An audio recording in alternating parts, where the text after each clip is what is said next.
आइए चलिए हम शुरू करते हैं ढाते विश्वास। ढाते विश्वास हिंदी सेकंड हिंदी का एक चैप्टर है जो अध्याय 2 में है। ठीक है, तो आइए चलिए जो भी प्रश्न है उसको हम शुरू करते हैं। पहला प्रश्न है यहाँ पे, लक्ष्मी क्यों पिछड़ गई?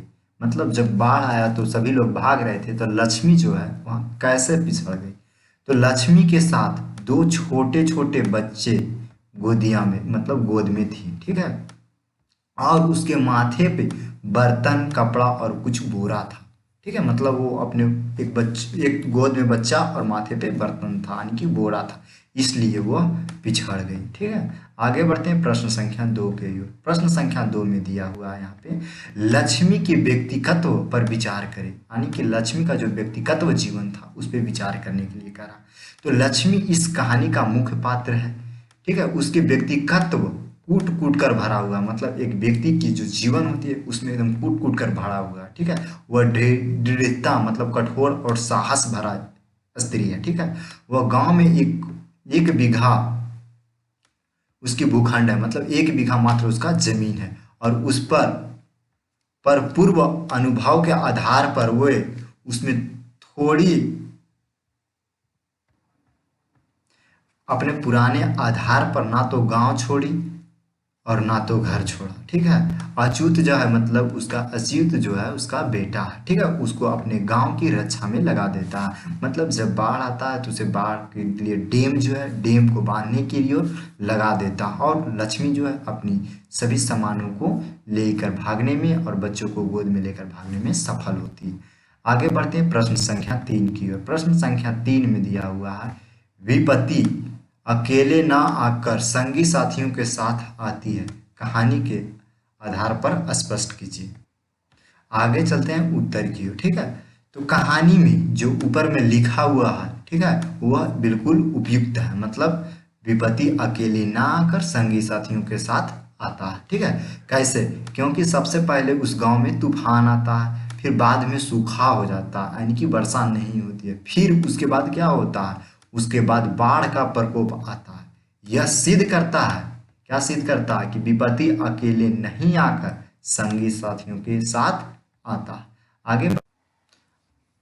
आगे बढ़ते हैं प्रश्न संख्या 4 की ओर। प्रश्न संख्या 4 में दिया हुआ है, कहानी में आए बाढ़ के दृश्य का चित्रण करें अपने शब्दों में। ठीक है, तो आपको पता है कि इस गांव में जो बाढ़ आता है, बाढ़ क्यों आता है कि दलई बांध, उस गांव में एक बांध है जिसका नाम दलई बांध है। ठीक है, उसमें काफी श्रम करके यानी कि मेहनत करके लोग सफल नहीं कर पाया, बहुत उस पर मजदूर लगाया था। ठीक है, मतलब लेबर लग के उसे बांधने का प्रयास किया, फिर भी वो सफल नहीं होता है और बांध टूट जाता है।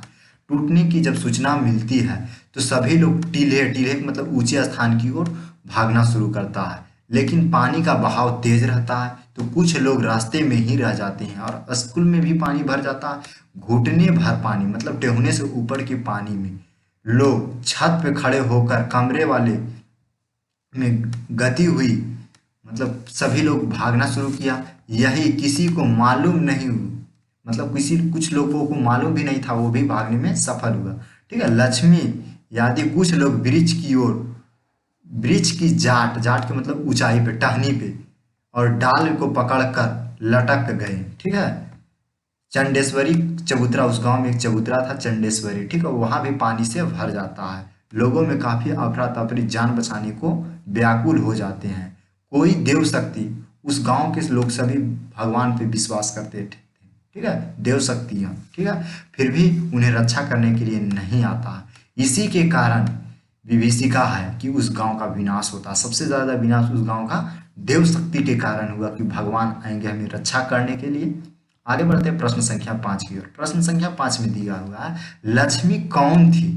लक्ष्मी कौन थी, उसकी पारिवारिक परिस्थितियां का चित्र प्रस्तुत कीजिए। ठीक है, तो आपको पता है लक्ष्मी एक दानी महिला थी, सॉरी दीन महिला थी। दीन का मतलब यहाँ पे है गरीब महिला थी। ठीक है, जिसके पति कलकत्ता में रहकर काम करता था, नौकरी करता था। ठीक है, वह पैसा भेजता था और उसे बच्चों के साथ लक्ष्मी का भरण पोषण संभव नहीं था। जितना पैसा भेजता था उससे बच्चों के जीवन पालन पोषण में खत्म हो जाता था, यानी कि संभव नहीं था कि उतना में हो जाएगा। ठीक है, उसके पास मात्र एक बीघा जमीन था। भूखंड का मतलब जमीन है। ठीक है, प्राकृतिक प्रकोप के कारण उसे हल चलाने चलवाने के लिए पैसा भी बेकार जाता था। मतलब जब वहाँ की परिस्थितियाँ इतना था कि कभी बाढ़ सुखाड़ हो जाता था, जिससे वो हल भी चलाता था तो उसके पैसा बेकार हो जाता था। या तहसीलदार के यहाँ वो काम काज करती थी, यानी कि बर्तन धोने का काम वगैरह करती थी, जीविका चलाती थी। ठीक है, उसका बड़ा बेटा जिसका नाम है अच्युत, दो बेटियां, उसका अच्युत एक बेटा और दो बेटियां था। ठीक है, एक नन्हा मुन्ना अपने स्वयं का भरण पोषण की सारी जिम्मेवारी उसी पर थी। ठीक है, किसके पास। आगे बढ़ते हैं प्रश्न संख्या 5 की ओर। प्रश्न संख्या 5 में दिया हुआ लक्ष्मी कौन थी, उसके पारिवारिक परिस्थितियां का चित्र प्रस्तुत करने को कहा। ठीक है, तो प्रश्न के उत्तर की ओर बढ़ते हैं। लक्ष्मी एक दीन महिला थी। दीन का मतलब होता है यहाँ पे गरीब, एक गरीब महिला थी। ठीक है, उसके पति कलकत्ता में रहकर नौकरी करता था। ठीक है, वह पैसा भेजता था जिससे उसके साथ लक्ष्मी का भरण पोषण संभव नहीं था। ठीक है, उसके पास मात्र 1 बीघा जमीन था और प्राकृतिक प्रकोप के कारण हल चलवाने का पैसा भी बेकार जाता था। मतलब उस गांव की इतनी दयनीय स्थिति थी, प्रकोप यानी कि भूखंड, प्राकृतिक की देन वहाँ इतना खराब थी। कभी बाढ़ आता था, कभी सुखाड़ आता था, तो कभी तूफान आता था, जिसके कारण वो फसल भी लगाती थी तो उसका जो जुताई में खर्च होता था वो भी पैसा बर्बाद हो जाता था, क्योंकि फसल होता नहीं था। ठीक है, इसके लिए वह तहसीलदार के यहाँ काम काज करता था और अपनी जीवन यापन के लिए जीविका चलाता था। ठीक है, उसका बड़ा बेटा जिसका नाम है अच्युत, दो बेटियां तथा उनके नन्हा मुन्ना। ठीक है, और अपने स्वयं का भरण पोषण की सारी जिम्मेवारियां किसके पास थी, लक्ष्मी के पास थी। ठीक है, अतः उसका पारिवारिक परिस्थितियां दयनीय थी। दयनीय का मतलब उसका स्थिति बहुत खराब था। ठीक है, आगे बढ़ते हैं प्रश्न संख्या 6 की ओर। प्रश्न संख्या 6 में दिया हुआ है, कहानी के आधार पर प्रमाणित करें कि उड़ीसा का जनजीवन बाढ़ और सुखाड़ से काफी प्रभावित रहता है। कहानी का मतलब है, इस कहानी में कह रहा है कि जो आप कहानी में पढ़े हैं उससे क्या स्पष्ट होता है कि उड़ीसा का जनजीवन बाढ़ और सुखाड़ से काफी प्रभावित है। इसके बारे में चर्चा करने को कह रहा है। तो उत्तर की ओर बढ़ते हैं। तो उत्तर में लिखा हुआ है, उड़ीसा के जनजीवन का सफल चित्तौरा सात कोड़ी होता। मतलब एक जो कहानी का लेखक है सात कोड़ी होता, उसने अपनी इस कहानी में उड़ीसा को बाढ़ और सुखाड़ का प्रत्यक्ष प्रतिबिंब प्रस्तुत किया। मतलब एक फोटो खींचकर बताया है, मतलब इमेजिंग करवाया है कि वहाँ तूफान और बाढ़ सुखाड़ से बहुत ज़्यादा जीवन अस्त व्यस्त होकर हर समय बेसहारा बना देता है। ठीक है, महानदी, वहाँ की एक नदी है जो महानदी उड़ीसा में बहती है, हीराकुंड बांध और ययाति द्वारा निर्मित पत्थर का बांध भी उन्हें रक्षा नहीं करता है। सूखे में विचाई तक, यानी कि यहाँ पे सॉरी लिखा हुआ सिंचाई है। ठीक है, सिंचाई तक सूख जाती है और बाढ़ के असंख्य धन जन की हानि होती है। प्रश्न संख्या 7 में दिया हुआ है, क्या ढहते विश्वास, विश्वास कहानी के शीर्षक की सार्थकता स्पष्ट कीजिए।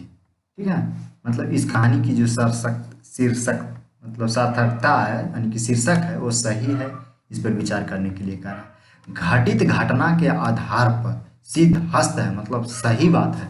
लेखक ने कहानी का शीर्षक जो ढहते विश्वास रखा, ढहते विश्वास रखा, यह भयंकर बाढ़ के समय लोग बड़ी आशा और उम्मीद से माँ मंडेश्वरी, मंडेश्वरी एक वहाँ मंदिर है जिसकी शरद सारना में हुए, जहाँ चैत्र की संक्रांति में देवी की पूजा होती थी, बलि दी जाती थी। आज भगवान शिव और माँ मुंडेश्वरी कोई सहायता नहीं कर सके। अब लोगों में किसी पर भरोसा नहीं रहा, देवी देवताओं पर विश्वास उठने लगा।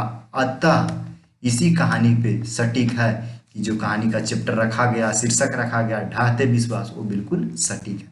आगे बढ़ते हैं प्रश्न संख्या 8 की ओर। प्रश्न संख्या 8 में दिया हुआ है, ढाहते विश्वास कहानी का सारांश लिखिए। सारांश का मतलब होता है पूरा कहानी का शॉर्ट में लिखने का प्रक्रिया। ठीक है, तो यहाँ पे लिखने में थोड़ा ज़्यादा समय लग जाएगा, इसलिए आप यहाँ से कॉपी पर लिख सकते हैं, या तो याद करने का प्रयास करते हैं तो याद कर सकते हैं, या तो स्क्रीनशॉट ले सकते हैं।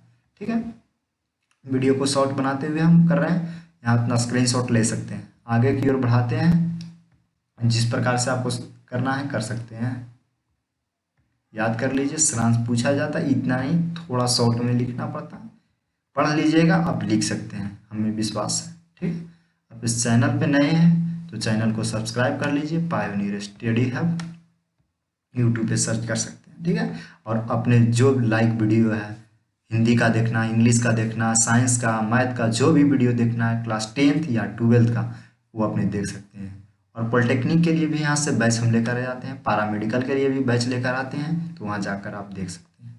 आगे बढ़ते हैं और देखिए यहाँ पे PDF के लिए हम व्हाट्सअप नंबर दे रखे हैं, और वहाँ व्हाट्सअप पे कमेंट कीजिए और नंबर लिखिए, मतलब अपना सिलेबस लिखिए, टॉपिक लिखिए, यहाँ से प्रोवाइड कर दिया जाएगा। ठीक है, thanks for watching this video, मिलते हैं नेक्स्ट वीडियो में।